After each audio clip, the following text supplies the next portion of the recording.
So let's talk about how is it like to drive the new 2020 Maruti Suzuki Baleno. We're driving the 1.2 liter petrol motor with a manual gearbox, 5-speed manual, very smooth, very easy to shift. The clutch is also very light. The steering is also very light. So driving it in the city is an extremely stress-free affair. You don't really need to put much effort into driving this car, just like any other Maruti.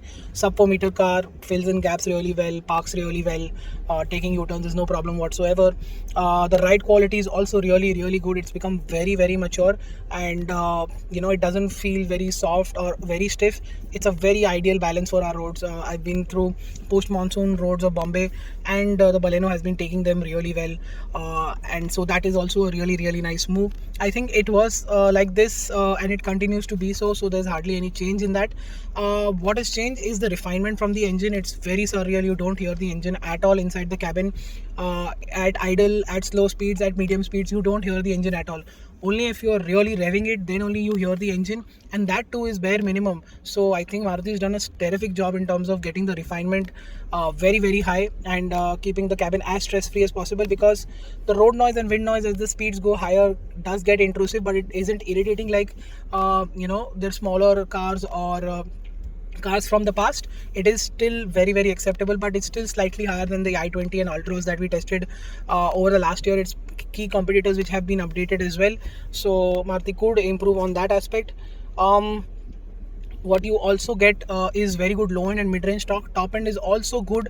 It's not very free revving at the top end anymore, and it doesn't sound really crisp like how it did in the past, but it is there. That character is still there, but it's all gone down by a big margin thanks to the emission and fuel efficiency regulations that have been stepping in, be it the basics, the RDE, and everything that has to be met to make the cars and sell them on the road.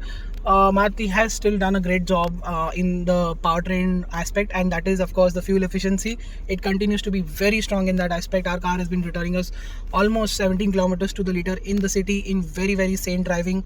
On the highway it has reached the 22 kilometer mark, which is claimed.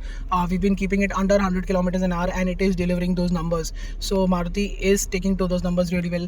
Certain amount of acceleration in between, a downshift or two, and a red line or one or two. If we would not do that, the efficiency would be much higher, so you can expect a bit more as well.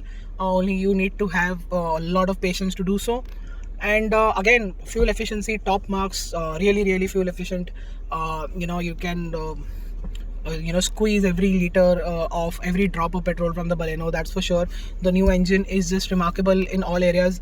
Drivability is good enough. Performance, drivability is actually very good. Performance is good enough. Top end experience is not that great anymore how it used to be in the past. Fuel efficiency is great. Refinement is great. Very easy to drive car. There's hardly anything wrong driving with the driving aspect of the Baleno.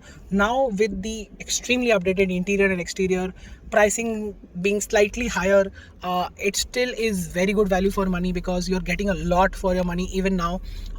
What you also get is Maruti's sales and service network widespread, stress free, very easy to deal with.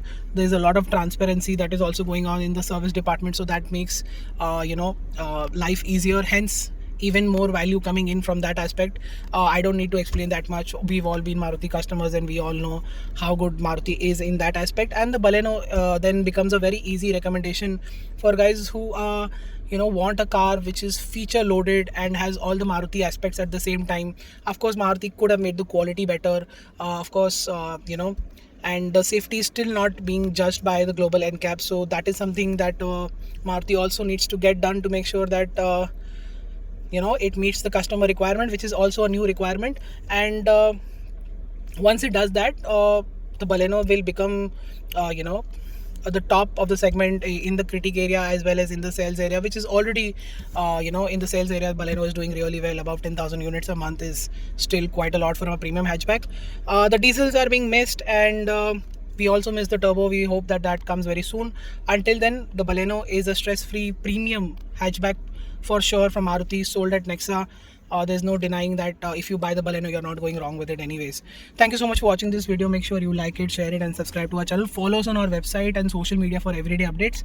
Until then, goodbye.